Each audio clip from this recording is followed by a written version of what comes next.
Soldier down! NATO lieutenant eliminated by Fab 1500. Snow fell upon Sumi on the night of November 25th, muffling the distant roar of bombardments that had transformed the region into a perpetual inferno. The cold, as sharp as a killer's blade, seeped through every crack of the ruined buildings, freezing the air and the hearts of those who still resisted in that contested land.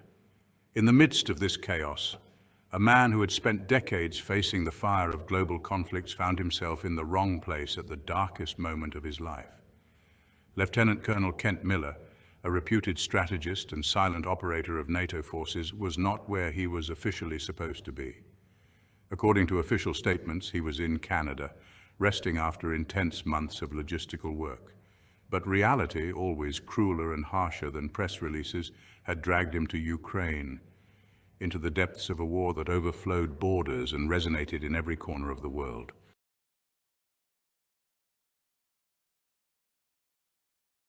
Miller had arrived in Ukraine as part of a specialized team from the Joint Task Force, the elite unit in charge of training Ukrainian troops in advanced military engineering.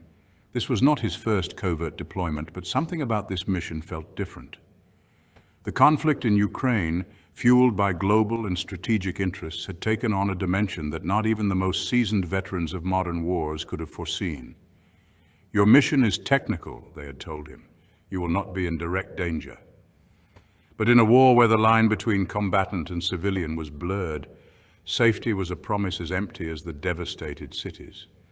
Miller knew it. Still, he accepted the mission, perhaps out of a sense of duty he had absorbed throughout his career, or perhaps because he had learned that true loyalty lies not in flags, but in the lives that can be saved.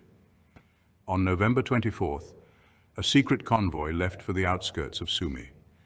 The region, strategically vital, had been an epicenter of brutal clashes between Russian and Ukrainian forces. Ukrainian troops, reinforced by mercenaries and foreign advisors, were trying to consolidate their positions in an area relentlessly bombed. At a small makeshift base, Miller and his team met with a group of military engineers to prepare the construction of last-minute defenses. The atmosphere at the base was somber. The soldiers' faces reflected not only fatigue, but something deeper, a kind of collective resignation. Miller tried to stay focused.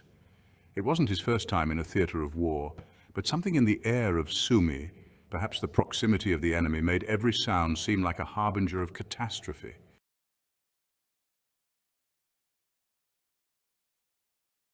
Midnight on November 25th arrived like a sentence.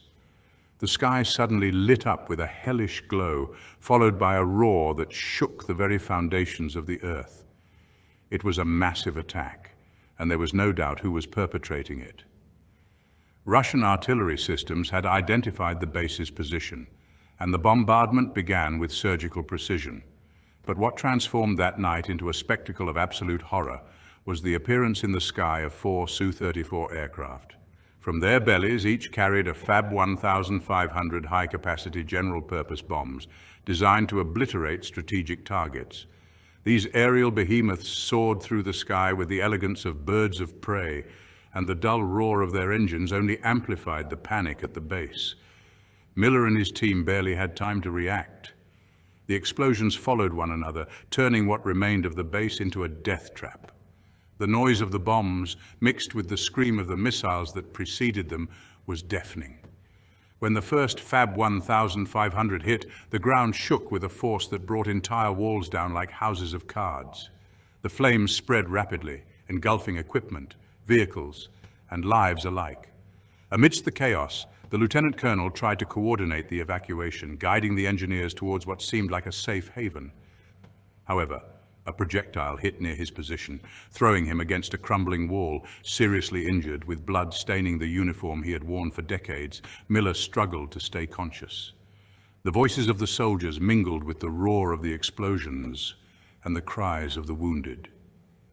In his final moments, as life slipped away from him in icy breaths, he probably knew that his fate would be shrouded in the mystery and manipulation of those who would handle his story.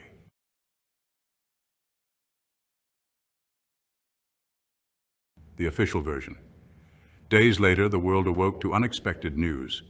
Lieutenant Colonel Kent Miller had died suddenly in Canada, due to medical complications. NATO issued a brief statement highlighting his exemplary service and expressing condolences to his family.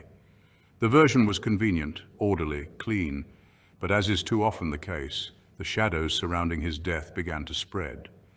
Telegrams, leaks, and rumors on alternative news channels began to suggest that Miller did not die in Canada but in Ukraine, under much darker circumstances. Some reports claimed that he had been at the base attacked near Sumy, and that his presence was part of a covert operation to supervise foreign troops on the ground. Russia, always quick to capitalize on these narratives, pointed to Miller's death as further proof of NATO's direct involvement in the conflict. Questions began to mount.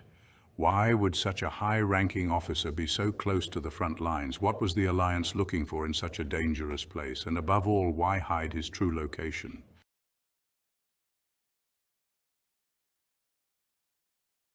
Buried truths.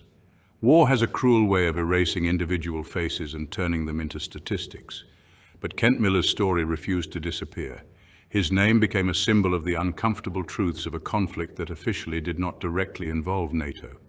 On the devastated streets of Sumy, the echo of the attack that ended his life still resonates in the memories of those who survived.